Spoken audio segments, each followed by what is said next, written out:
Hi guys, Olive here. I don't like to make a big deal out of the holidays or anything, but happy St. Patrick's Day. I look like human broccoli. To those of you wondering if I leave the house dressed like this, yes I do. The best thing about leaving the house dressed like a snow cone flavor is pretending like you don't look like a snow cone flavor. Even my mug is green.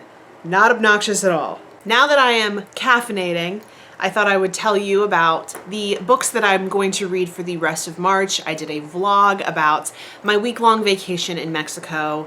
I did not create a TBR because I wanted to leave my options open for that trip, but I wanted to make a video about my TBR for the remainder of March since we still do have a couple weeks left in March and I do have some plans. Right now I am working on finishing up Where'd You Go, Bernadette by Maria Semple. I started this on the plane home from vacation, but our flight was extremely turbulent and I spent half of the time with my eyes closed, taking deep breaths, wishing I had a paper bag. But I am enjoying the hell out of this book so far. I cannot remember the last time I have had this much fun reading a book, so I am really excited to finish this one up. I have not been reading that much nonfiction, which is something that I have not been liking very much. I picked up The 900 Days in January, which is about the siege of Leningrad, and that was a particularly hard month in my life, and so I just couldn't make my way through it, and ever since then I've been shying a little bit away from nonfiction. But I really want to break that. I absolutely love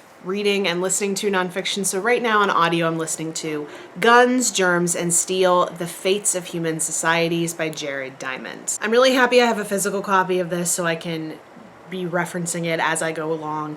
It is a very information heavy book so far. I am just getting into it, but I'm pretty sure he is exploring in this book why Western civilization took off and had access to the guns, germs, and steel that more technologically primitive societies did not have access to. So essentially trying to figure out why the world currently works the way it does. What's the history behind the way our society currently functions?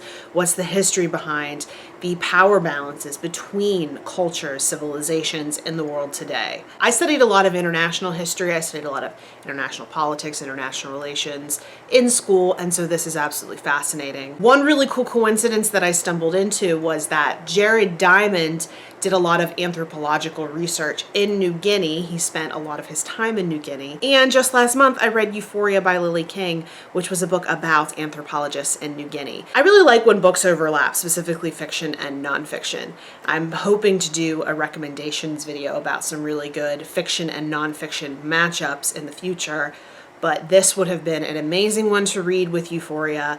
I'm really glad I read it so recently so that I can enjoy some of those crossovers while I'm listening to this book. Last month, I was supposed to buddy read Loris by Yevgeny or Eugene Vodolaskin with Kate from Kate Howe. Unfortunately, she was not able to get the book through her library in time for us to read it in February, but she has access to it now, so we are going to be reading this one together.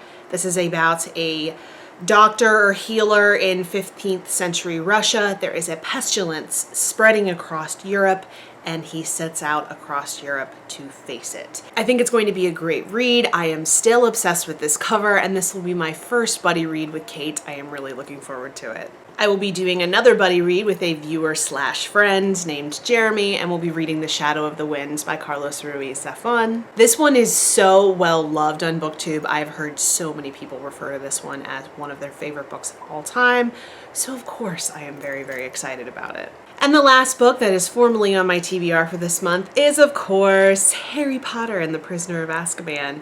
I am definitely as excited as you think I am for this. This is book number 3 for A Grown Woman Finally Reads Harry Potter. If you watched the first video that I posted in that series, you'll know that I did read the first 3 books as a child and remember everything that happened.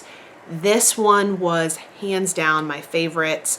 When I went back to reread the series as a child, I did so to get to this book. This was the first book that I can remember in the history of my life that put me into a post-book fog or post-book haze after I read it because I loved it so much. So of course, I am so looking forward to reading this and seeing if the same thing happens to me again, seeing if I still love it so much. It seems that everyone is in agreement, which includes myself since I do remember aspects of this book from my previous 2 readings of it, that this is the book in which things start to get a little bit darker, a little bit more adult, a little bit more mature. And that's really what I've been waiting for during my process of reading these books. I, as an adult, want something a little bit more mature, something that asks some more serious questions, not just something to read for fun. So I am really, really looking forward to reading this as an adult.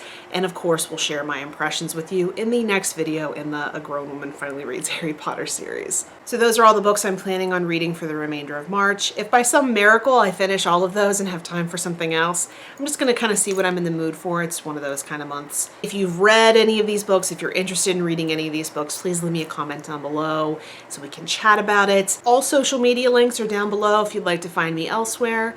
I hope you're having a great day. Happy St. Patrick's Day. Drink responsibly. I'll see you next time.